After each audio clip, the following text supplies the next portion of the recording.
Hello student, exam नीति के YouTube channel पे आप सभी लोग का एक बार फिर से स्वागत है। जैसा कि आप सब लोग जानते हैं कि हम लोग यहाँ पर daily GK GS mock test series चला रहे हैं। तो आज की इस वीडियो में भी हम टोटल 15 क्वेश्चन करने वाले हैं जो पॉलिटी और ज्योग्राफी और हिस्ट्री से मिले जुले क्वेश्चन हैं। और ये क्वेश्चन एग्जाम में आए हुए क्वेश्चन हैं। जैसे कि आपको पता है, मैं पहले भी बता चुका हूँ कि प्रीवियस ईयर के जो क्वेश्चन हैं वही हम यहाँ पर सॉल्व कर रहे हैं। तो अगर आप किसी भी एग्ज़ाम की प्रिपरेशन कर रहे हैं जिसमें जीके जीएस पूछा जाना है तो आप फॉलो कर सकते हैं और जो भी डेली क्विज़ है उसको अटेंड करके आप जान सकते हैं कि आपकी कितनी तैयारी हो गई है जीएस के अंदर। इस वीडियो के लास्ट में मैं आपसे एक प्रश्न पूछूंगा, उसका उत्तर भी आप कमेंट करके बता सकते हैं अगर आपको उसका आंसर पता होगा तो शुरुआत करेंगे अपने पहले क्वेश्चन के साथ। हमारा पहला क्वेश्चन है कि भारत में कौन सा क्षेत्र सबसे अधिक प्रत्यक्ष विदेशी निवेश एफडीआई इक्विटी प्रवाह को आकर्षित करता है। हमारे देश में सबसे ज़्यादा जो एफडीआई आता है, विदेशी निवेश आता है, वो किसकी वजह से आता है, सीधे सीधे ये हमसे यहाँ पर पूछा गया है। इंपॉर्टेंट क्वेश्चन है, मैंने देखा है कि ये क्वेश्चन कई बार एग्जाम में पूछा जा चुका है।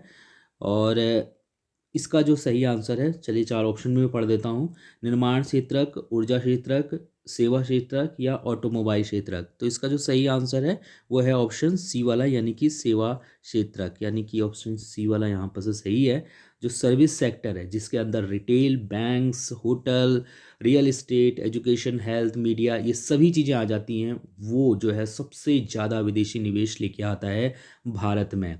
चलिए क्वेश्चन नंबर सेकंड है हमारा, निम्नलिखित देशों में कौन सा एक देश भारत के विदेशी व्यापार में सबसे बड़ा साझेदार है? यूएसए, यूके, फ्रांस या चाइना।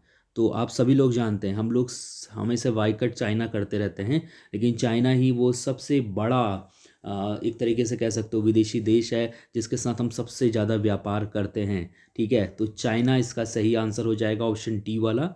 क्वेश्चन नंबर तीसरा है कि राष्ट्रीय कृषि बीमा योजना भारत में किस वर्ष प्रारंभ की गई?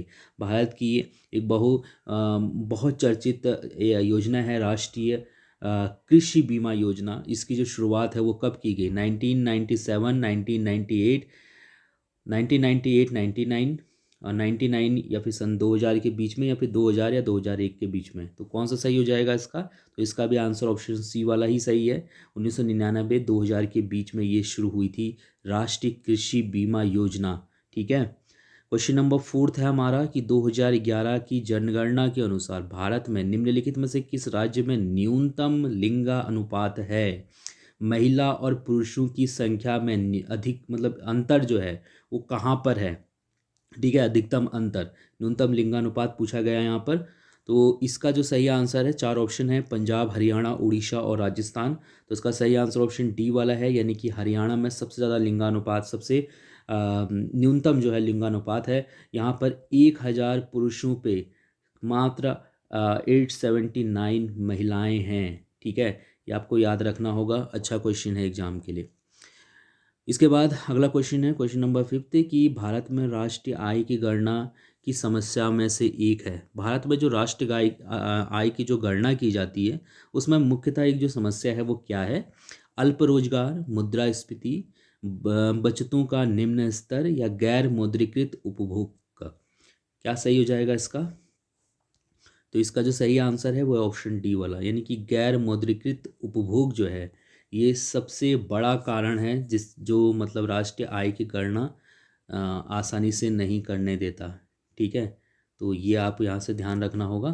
इसके बाद हम लोग अगला क्वेश्चन देखेंगे। क्वेश्चन नंबर 6 है हमारा कि पंचायती राज व्यवस्था राज्य व्यवस्था का निम्न में से किसके अंतर्गत उल्लेख किया गया है? संघ सूची, राज्य सूची, समवर्ती सूची या इनमें से कोई नहीं। तो जो पंचायती राज व्यवस्था है ये किससे ताल्लुक़ रखती है? तो ये राज्य सूची के अंदर इसका उल्लेख किया गया है। जो भी पंचायत से संबंधित जो फैसले हैं वो राज्य ही लेता है। ठीक है, इसके बाद क्वेश्चन नंबर 7 है हमारा कि निम्नलिखित कार्यों में से कौन सा कार्य स्थानीय स्वशासन से संबंधित नहीं है? जन स्वास्थ्य, स्वच्छता का प्रबंध, जन उपयोगी सेवाएं, लोक व्यवस्था का अनुरक्षण। लोक व्यवस्था का अनुरक्षण क्या सही हो जाएगा इसमें? तो इसमें सही आंसर ऑप्शन डी वाला ही है, यानी कि लोक व्यवस्था का अनुरक्षण जो है वो स्थानीय स्वशासन से संबंधित नहीं है। बाकी बाकी जो इस स्थानीय स्वशासन के अंतर्गत जो आते हैं काम, उसमें जन स्वास्थ्य, जन उपयोगी सेवाएं, स्वच्छता का प्रबंध करना। तो बेसिकली जब इस तरह के क्वेश्चन आते हैं तो इनकी थोड़ा सा लैंग्वेज टफ भी रहती है। मतलब जैसा हम बात करते हैं ना नॉर्मली अपने डे टू डे लाइफ में, तो वैसी इसमें लैंग्वेज नहीं रहती है। तो उस हिसाब से अगर आप देखें, उस लिहाज से अगर आप इन प्रश्नों को हल करना चाहें तो आप कैसे कर सकते हैं कि स्थानीय स्वशासन से संबंधित नहीं है, क्या नहीं है ये पूछा गया। तो सबसे पहले देख लीजिए कि जो स्थानीय स्वशासन है हमारा, चाहे आप किसी की भी नॉर्मल आप अपने दिमाग में बस ऐसे ही ले लो कि यार चलो हो सकता है नगर निगम हो, नगर पालिका हो, या फिर कोई भी इस तरीके का हो जो स्थानीय स्तर पे काम करता हो, तो उस वो कौन कौन से काम करता है। तो अगर आप देखेंगे तो ये सभी काम जो है जन उपयोगी सेवाओं के लिए, जन स्वास्थ्य के लिए, स्वच्छता का प्रबंध करता है, तो ये सभी चीज़ें करता है। लेकिन अगर हम लोक व्यवस्था का अनुरक्षण की बात करें तो वो नहीं करता है। तो इसलिए यहाँ पर डी वाला ही सही हो जाएगा। समझ रहे हैं।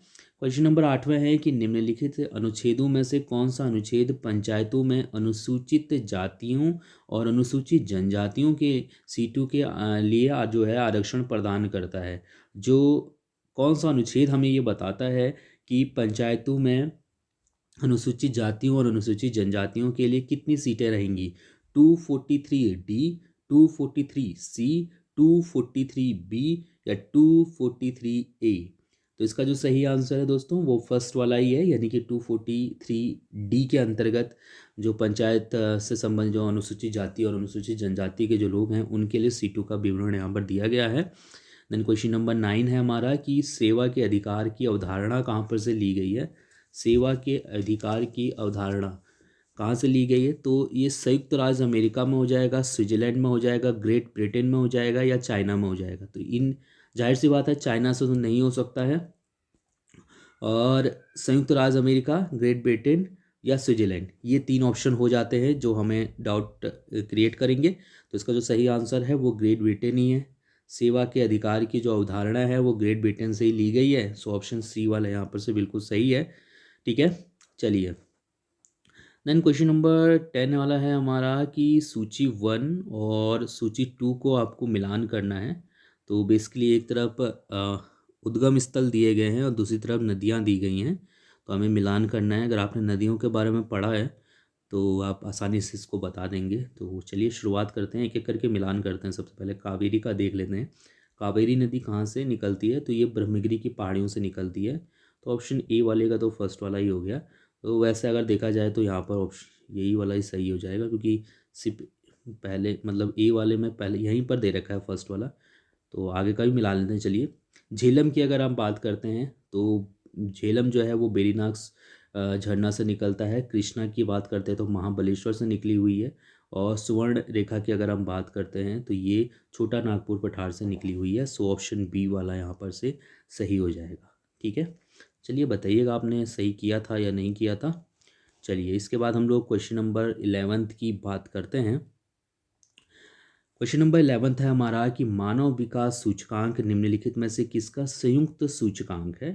पोषण संबंधित स्थिति, जीवन की गुणवत्ता और प्रति व्यक्ति जीडीपी, निर्धनता, जीवन प्रत्याशा एवं शैक्षणिक उपलब्धि, जीवन प्रत्याशा, शैक्षणिक उपलब्धि या प्रति व्यक्ति आय, या मुद्रास्फीति,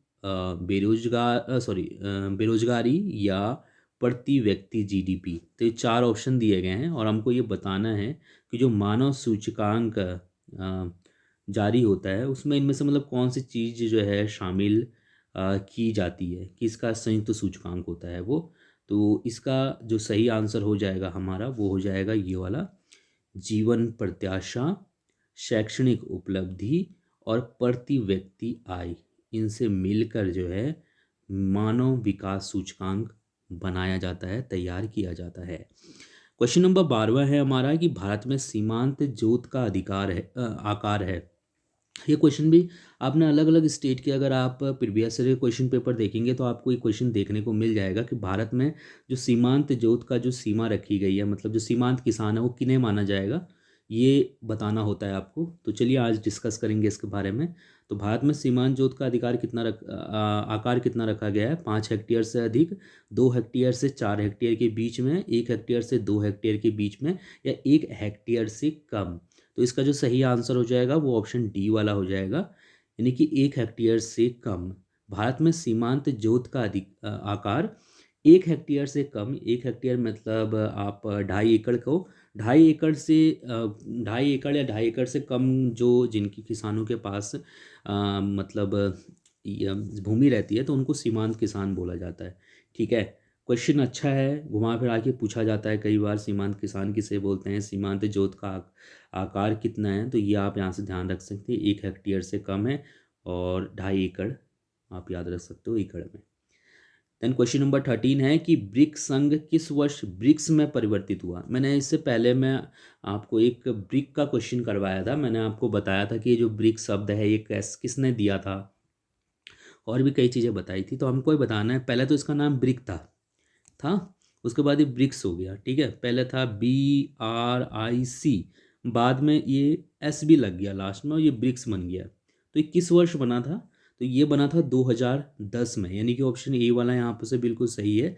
2006 में स्थापना हुई थी। तो उस वक्त इसमें जो शामिल थे उसमें ब्राज़ील, रशिया, इंडिया और चाइना शामिल थे, और बाद में साउथ अफ्रीका भी इसमें शामिल हो गया, तो ये ब्रिक्स बन गया। ठीक है, 2010 में। तो ध्यान रखिएगा, अच्छा क्वेश्चन है। क्वेश्चन नंबर 14 है हमारा, वाणिज्यिक सेवाओं के निर्यात में भारत का विश्व में वर्ष 2014 में क्या स्थान था? तो इसका सही आंसर ऑप्शन बी वाला है, 8वां।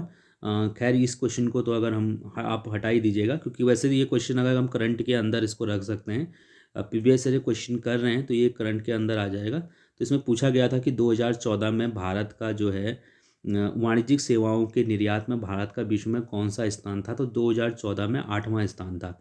ठीक है, चलिए इसके बाद हम लोग बात करेंगे क्वेश्चन नंबर 15वें की, जो ओपेक है, organisation of the petroleum exporting countries.